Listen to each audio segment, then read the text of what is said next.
Ever, and in today's series we're continuing our dart manipulation series, and we're going to look at what happens if we rotate the bust dart all the way down and incorporate it into the waist dart. So instead of having two darts, we've now only got one dart. As ever with this pattern drafting series, you will need your standard pattern drafting pack and tools, which is listed next to me. Your bodice block will be different to the one you're seeing on the screen, which will be mine, and that's because yours is completely bespoke to you. However, the steps that we're going to talk you through today are exactly the same no matter what your block looks like. It's worth remembering that with this series, we're just looking at the technical exercise and the aesthetic impact of moving darts around the front of the bodice. So we're not creating a fully finished top and a fully finished garment at this stage. We are literally just looking at the technical aspect and the impact that that has. We are, however, creating a whole series of videos that look into all the different aspects of tops, like sleeves, collars, cuffs, all those sorts of things. So at a later date, you can look at those and create your own perfect top. Okay, so in front of me here, I have my bodice block. You need to trace around yours to start off with in order to follow along. Fundamentally, what we're trying to do is to rotate this dart all the way around so that it becomes one big dart down here. So to start off with, we are just going to cut out this dart here right down to the apex. Next, we'll find the center of our waist dart and draw a line from there straight up to the apex. I then want you to cut up the line you've just drawn, leaving a pivot point at the apex. We're then going to remove the volume from the bust dart up at the top and just rotate this all the way around, pivoting at the apex. Once you've rotated it round, just sellotape that in place. Perfect. So what's happened now is that we've added the volume that we removed from the bust dart and added it into here. So you can see the legs of our dart have got a lot wider. Take a piece of paper and just put it underneath your new dart location. We now need to draw in a new dart along this point here. So we're going to do what we've always done with our dart, which is to find the midpoint between the base of the two dart legs. This will form the center of your new dart. From that point, draw a line all the way up to the apex. Next, mark a point that is 2 centimeters offset from the apex along that new line you've just drawn. Then we can draw in our new dart line from the waist, where the original dart line was, all the way up to our new dart point, which is 2 centimeters away from the apex and along the center line of our new dart. Repeat that process for the other side.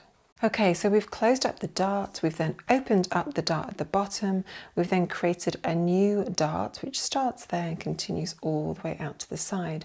So effectively the volume that we've had across the two darts has now been merged into one great big dart at the bottom. That's going to create a really smooth finish at the top. We've got no lines, no darts at the top, and it's all just focused down at the bottom.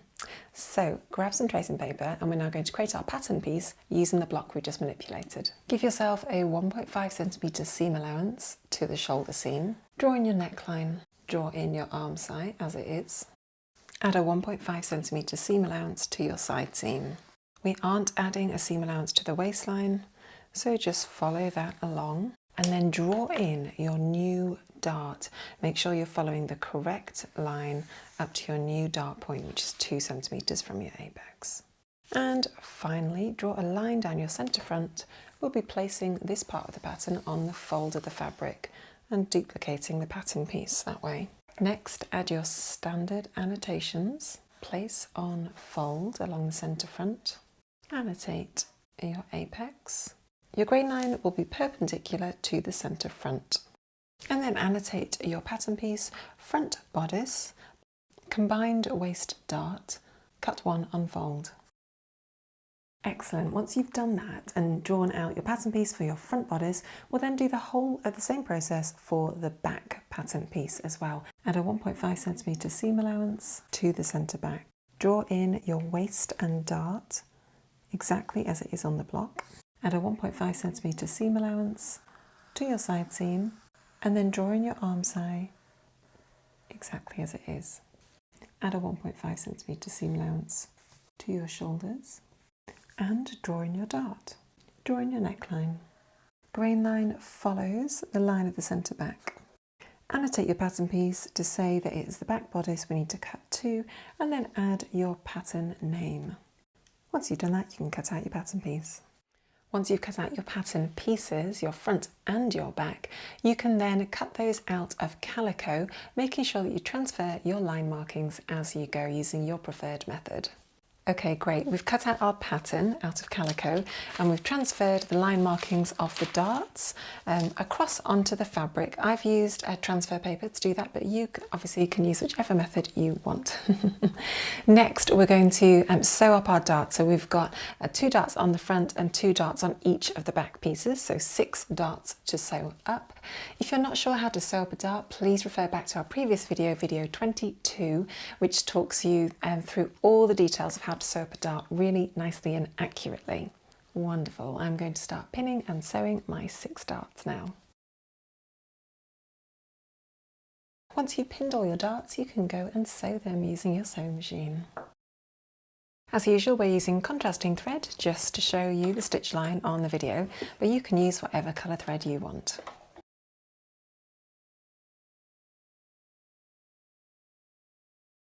Lovely. Right, once you have sewn your darts, you want to press them towards the side seams, all of them, and then we want to pin them all together. So with, with right sides together, we are going to pin the front to the back along the side seam to start off with, and then also up at the shoulder seam up here. And once you've done one side, you can just repeat that process for the other. Pinning up the side seam and the shoulder seam, and we're going to leave the centre back open just so that we can get into it. Next, we're going to sew the 2 side seams and the 2 shoulder seams using a 1.5 centimetre seam allowance.